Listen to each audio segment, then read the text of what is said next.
Evening. This is the Fact News Ek and video.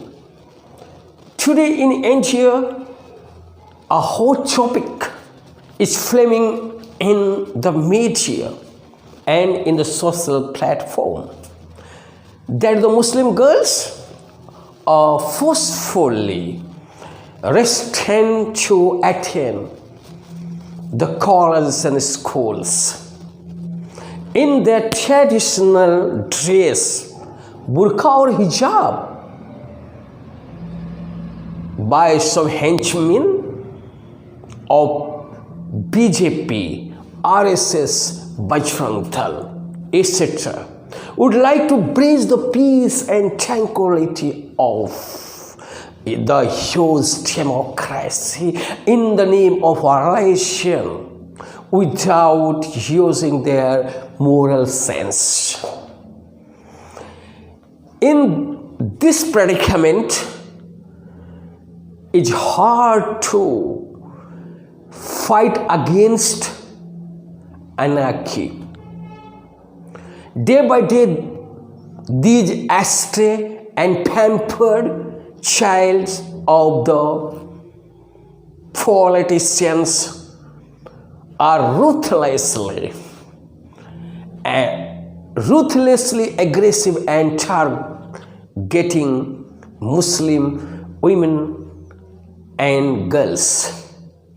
They fight tooth and nail with Muslim community to make Hindu Rashtra. They don't understand machinations of the vicious politicians. The innocent youths of our country move easily to their lip services. Now ponder over it with quiescent mind.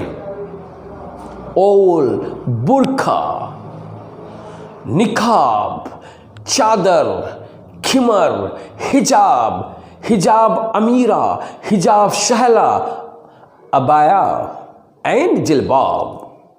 It is only the outer covering of the women with different names. It is not only the prescriptive teaching of Islam, but it gives the social value.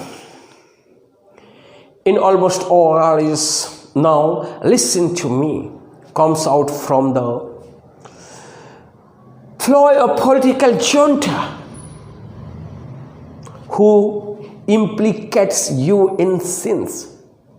I implore you to listen to me attentively a few minutes, then judge it by your conscious mind. Outer covering is highly indispensable for women.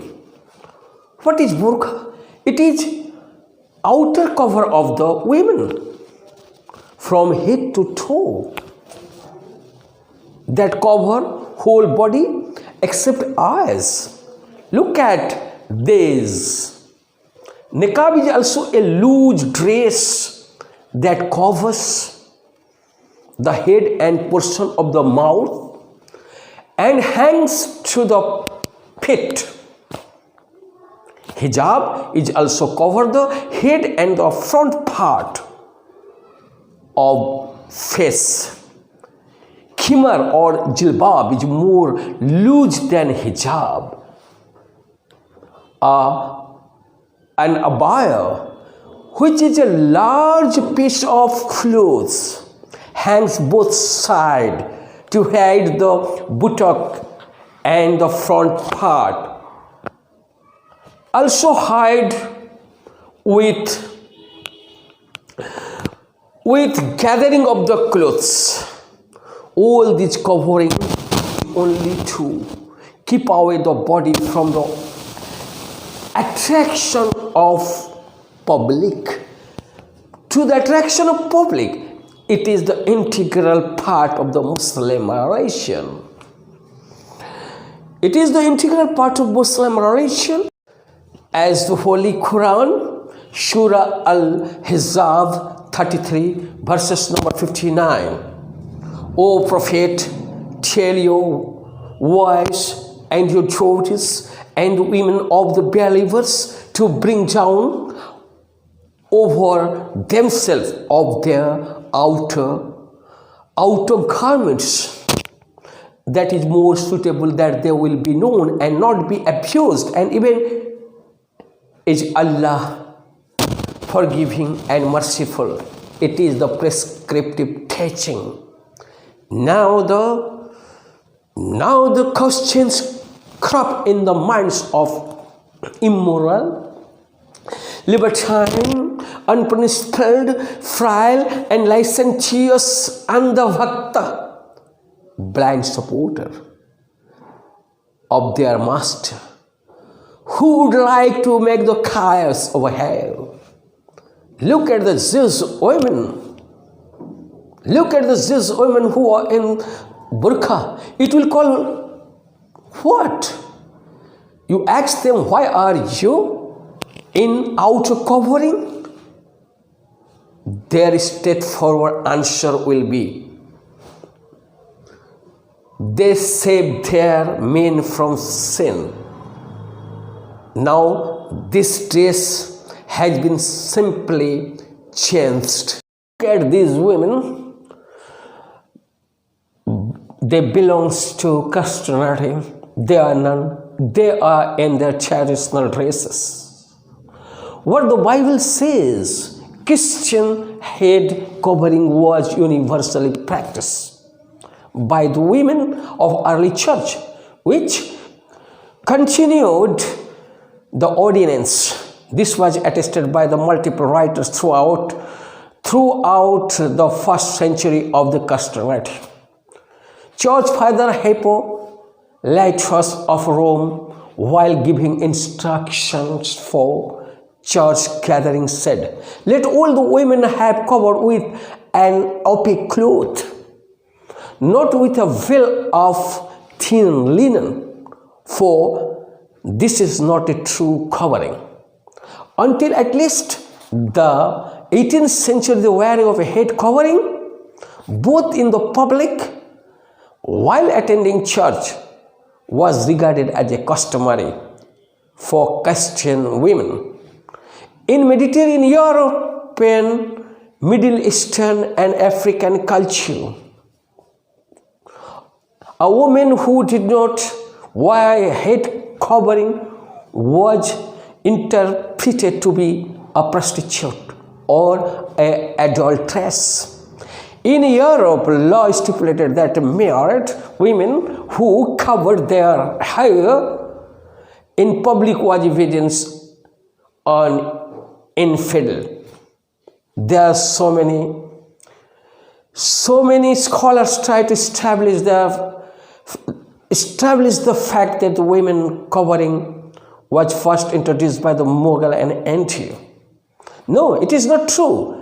Culture custom of India was also noted one. Here Vedas play vital role in the society. Vedic culture uses outer covering for women. As Rig Veda said, you should put your feet together and you should not reveal what the garment and veil conceal. So the Rig Veda says that the women should wear the veil. They should lower their gaze and should not stare. There are many Indian women in villages who wear the veils. Some of the women even cover their faces. Look at these Rajasthani women who cover their faces with ghunta, even if Brahmins and Rajasthani women keep their head covering with pallu and ghunta. You can see a lot of images of women with pallu.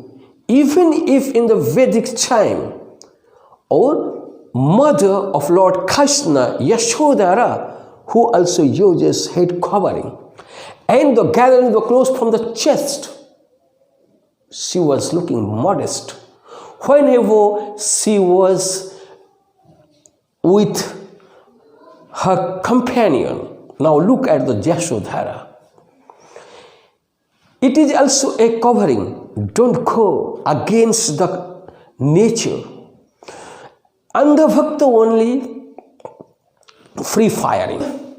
But in a socialist democratic republic, the Article 15 secures the citizens from any sort of the discrimination by the state on the ground of origin, race, sex, or place of birth. Any of them, my dear, you should not so rude. You should try to understand what are you going to do. India has its culture. Even if a judge cannot deny that. His mother is hiding her face before her elders. You cannot deny it. Your mother has the pallu on her head. It is now widely practiced in Indian villages. But the women, those are going to school and college with burqa or hijab, you said it is illegal or you try to restrict them. This is the atrocity. You would not like the peace of our country. Remember, till the culture over here, we are over here. Our culture means it is the mixture of Hindu, Muslim, Christian, Jain. All are equally share it. But remember, you should not impose your own culture upon any. There is so many schools. There are so many schools where the students are going to learn Urdu. Urdu school. There are so many girls who wear burqa, who don't wear burqa. But there is no one to claim them. Because India is a secular, democratic republic. You or I, anyone who go against the rules of the country, that means we are going against the millions of the people. We should try to understand. Okay, thanks a lot.